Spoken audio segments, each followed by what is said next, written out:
Turning our attention now to the Yellow Vest movement in France. Today, on this New Year's Eve, government officials are bracing for an 8th consecutive day of unrest.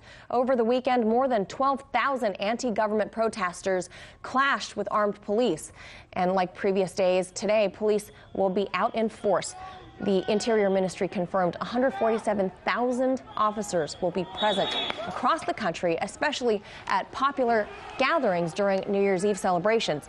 At issue is the anger of still burning from protesters over taxes and President Emmanuel Macron's pro-business policies, even though he has already provided some tax relief. Since protests broke out earlier this month, demonstrators have been met with great resistance. Armed police have been using LBD-40s, or better known as flashball weapons. These weapons can launch tear gas, sound grenades, even rubber bullets, and are known to cause severe injuries such as broken bones, teeth, internal bleeding, and bruising. So joining us to discuss all this, former UK MP George Galloway. George, Paris has just plunged into chaos once again last night as Yellow Vest protesters lit up dozens of cars. These protests began, as we know, in opposition to fuel taxes. They've become an anti-Macron movement. They're calling for his resignation. Macron has given in to several concessions this month. Will he cave to this?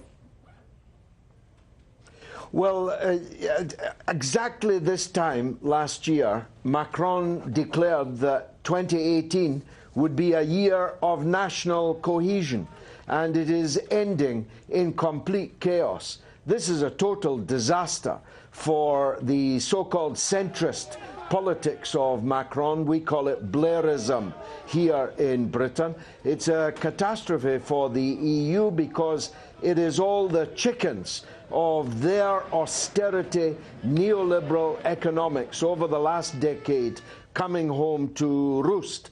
And it doesn't matter how many euros he showers down the Champs-Élysées, the protesters will not go away until he goes away. Macron dégagé is their slogan. They want an end to his so-called pro-business regime. And it's a warning to similar regimes right across Europe. And now, George, there's no central leadership for this movement. Reports say protesters are though overwhelmingly white. They're working class people who not only reject Macron's pro-business reforms, but also reject globalism as a whole.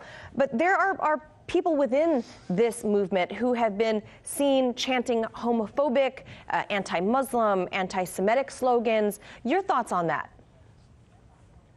Well, there are lots of immigrants and lots of Muslims on these marches too. This is precisely the point, Manila. It is an inchoate movement without leaders, without a program, not connected to the far right, not connected to the far left. It is a popular revolt, and it therefore carries all the strength that implies, but also the weaknesses that implies. It's actually a condemnation of the existing political structures in France that nobody has been able to give this movement shape, neither left nor right. So we'll see how far it goes. It might peter out precisely because of a lack of leadership and a lack of program.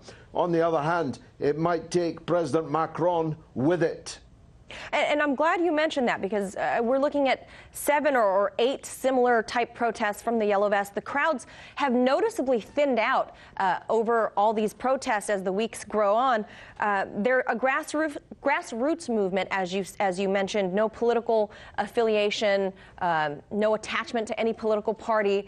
What will become of them? What's next? How long can this action continue when there is no centralized leadership? Well, that's a big weakness, but it also means that anyone can join, that the CGT, the mighty trade union confederation, communist-led, had a one-day general strike a couple of weeks ago in support of the Yellow Vest movement, and also that people on the right can join. So it might grow, it might go up like a firework and come down as a burnt stick, or the flames might spread until Macron goes. No one can yet tell. And now, George, one more question. I'd be remiss not to ask you about Brexit. The deadline is looming. What can you tell us about the latest goings-on Downing Street? Well, Theresa May is handing out knighthoods, baronetcies, and all kinds of goodies. They like to call it corruption when it happens in other countries, but in Britain, well, it's just the way we do things. So all kinds of opponents of Mrs. May have now arisen as Sir this or Sir that or Dame this, Dame that. I don't think it will be enough. I think on the 21st of January, her Brexit plan will still crash and burn. Then we're in uncharted waters, that's for sure. And the new year, what's that going to look like with an unagreed upon no Brexit deal? It's going to be the mother of all years, Manila. I wish I could tell where it will end, but it's going to be the mother of all years. Britain has never, in my long political life, been in such uncharted waters.